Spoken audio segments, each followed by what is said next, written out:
Hello YouTubers, I thought I would give you a mobile phone update. Oh yes, basically what I did is I sold my BlackBerry and a few other things and got myself the HTC ChaCha.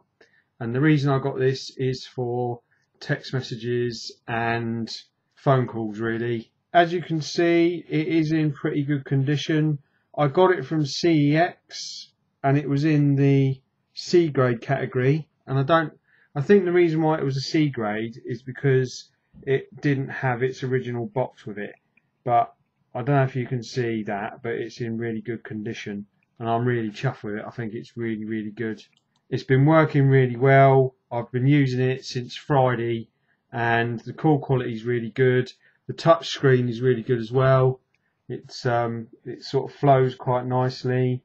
The only problem that I have had with it is setting up the wallpaper has been a bit tricky. The best way that I found to do it was to go into the HTC's launcher, set up the wallpaper there, and then go into Launcher Pro and use Launcher Pro, and that sort of gave me that effect with my little tree there. So that's been working quite well. The touchscreen, I would say, is probably as good as the Sony Ericsson. Might be a little bit less sensitive, but it does do a good job for this phone. Now cameras, 5 megapixel camera on the back with a flash and autofocus, and it does do quite good sound. I'll put some samples at the end of this video. The front facing camera is VGA, which is pretty good. Both do, in bright normal daylight, do 30 frames per second. And it even went, on one of the occasions, it went up to 31 frames per second, which is pretty good. The stills is pretty good. The autofocus is pretty good. It also does quite good close-ups as well. And I think I've got a couple of still picture samples in there so that you guys can check it out.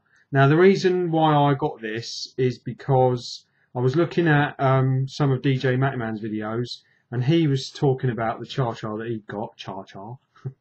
And he really liked it and said it was a really good phone.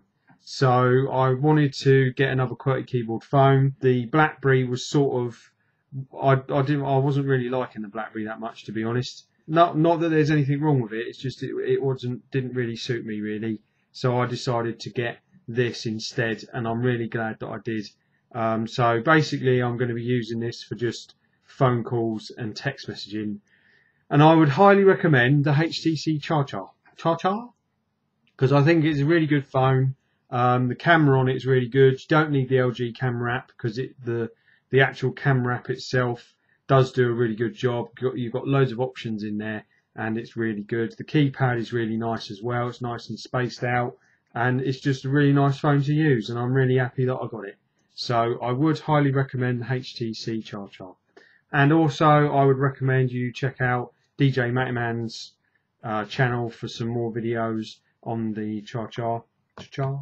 Now you're probably wondering what's happened with the Sony Ericsson. I've still got it. I've been having some problems with it. The slide mechanism, as I said in my first video, is a bit loose, but the touch sensitive keypad when you do text messaging and you go on the internet has been causing me some problems. Now I think I've sorted it out. Basically what I did is did a factory reset. I didn't put Launcher Pro on it, and I put the sort of minimum amount of apps on there, and it seems to be working okay at the moment. I think that it's Launcher Pro that causes problems with this, and so far that has been the case.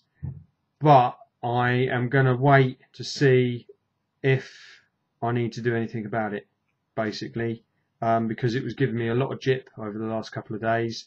And basically it got to a point where I couldn't use the keyboard anymore. And basically what it does is you press the delete key and it puts Z's and R's in there.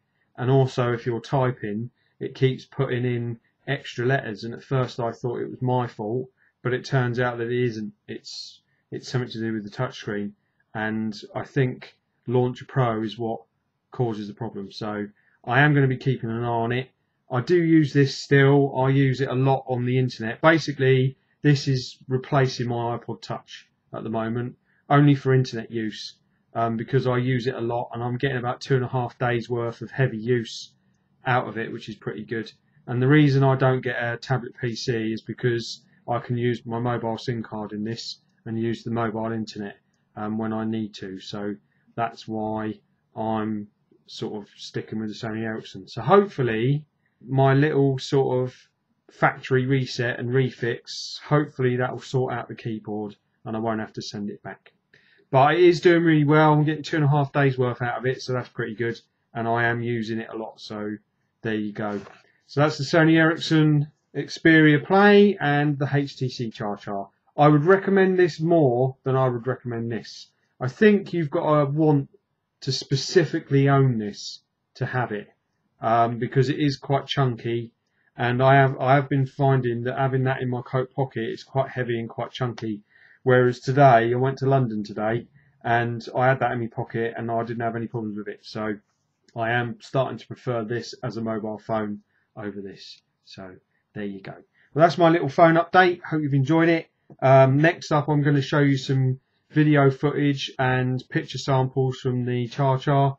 ChaCha. I don't know how you meant to say it. Okay, that's enough from me. Hope you have a good day. And here are the stills and the video samples. Okay, so this is a test with the 720 by 480, I think it is, on the HTC ChaCha. It does actually have zoom, which I think is absolutely brilliant. Okay, you don't get a lot of zoom, but it is still, you still get a zoom, so that's really good. The audio is pretty good as well. It's a lot like the Sony Ericsson.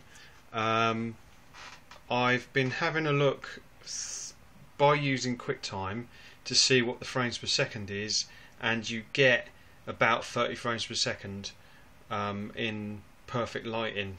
When you sort of pan into this kind of lighting, it's more like 20 frames per second, and it seems to have a little bit of a lag in low light, which, you know, isn't too bad. It is a 5 megapixel camera after all. So now what I'm going to do is try the front facing camera, and I shall do some stills so that you guys can see what the stills is like. Okie dokie. So here we have VGA on the HTC front facing camera. It seems to do pretty well. It adjusts to the light relatively decently, and the audio seems to be quite good. And the camera seems to be quite good. I mean, I've had the Barcelona, I've had the Nokia C3, I've had the BlackBerry 9300, so I've had my fair share of QWERTY keyboard phones, and this one, as far as the camera's concerned, seems to do the best. The fact that you've got a front-facing camera as well is really good. I mean, the Samsung Wave 2 that I had didn't have, well, it did have a front-facing camera, but you couldn't take any video with it. So the fact you can take VGA video with this is pretty good, I would say. So I have been quite impressed with the way that the camera's been working. Okay, it does seem to lag sometimes, but this isn't going to be a phone that I'm going to use for video taking. But if I do want to take some video, this will be more than capable of doing it. Okay, well, that's enough from me. Next up, on the end of this video, I'm going to put some stills so that you guys can see what the stills is like, and if there are any other tests that I decide to do with this phone, then I shall put them up as well. Okay, that's enough from me. Hope you're having a good day, and I'll do some more later on. Bye bye for now.